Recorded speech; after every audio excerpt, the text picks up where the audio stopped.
एवढे सगळे पोरं घेऊन कुठं चाललोय आम्ही, थांबा थांबा सांगतो. तर जय श्री शंभू मित्रांनो, सकाळी आवरला आणि तालमीत गेलो. तालमीत पोचलो, सगळी पोरं पुढे गेली होती. मग प्रणव आणि मी रनिंग करायला सुरुवात केली. आज क्रॉस कंट्री होती म्हणून दिघे डोंगरावर जायचं होतं. तिथं पोचलो, थोडी पीटी केली आणि हलकी वॉकिंग करत तालमीत आलो. जिममध्येच आंघोळ वगैरे केली. मग महादेवांच्या मंदिरात गेलो, महादेवांचे दर्शन घेतले आणि मग आपलं मारुती मंदिरात गेलो. तिथं पण मारुतींचे दर्शन घेतले आणि घरी आलो. नाश्ता वगैरे केला. आपल्याला प्रोजेक्टचं थोडं येत नव्हतं मग ते कन्सेप्ट शिकायला बसलो. तासभर ते लेक्चरच करत होतो. ते गोरे बाबांनी चांगलं शिकवलं. मग नंतर दिवसभर काय प्लॅन नव्हता, संध्याकाळचा प्लॅन होता. संध्याकाळी आळंदी रोड फुल जाम होता. मग विशाल आणि मी तालमीत गेलो. तालमीत पोचल्यावर सगळी पोरं येत होते. मग त्यांची वाट बघत होतो. हळूहळू सगळी पोरं जमा व्हायला लागली.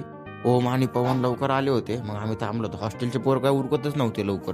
त्यांची बी वाट बघत होतो. तेवढ्यात पवन म्हणलं त्यांना एक फोन कर आणि बोलून घे. मग शेवटी सगळे पोरं आले.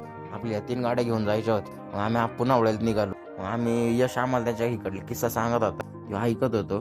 मग शेवटी त्या पैलवानच्या घरी पोचलो. तिथं गाड्या लावून घेतल्या. दादू एकदम आज मस्त दिसत होता.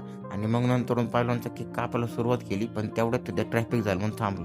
मग पैलवानचा केक कापला आणि सगळी पोरं जेवायला बसली. जेवण वगैरे केलं, लवकर उरकलं आणि मग तालमीत आलो. त्यासाठी एवढंच मित्रांनो, धन्यवाद.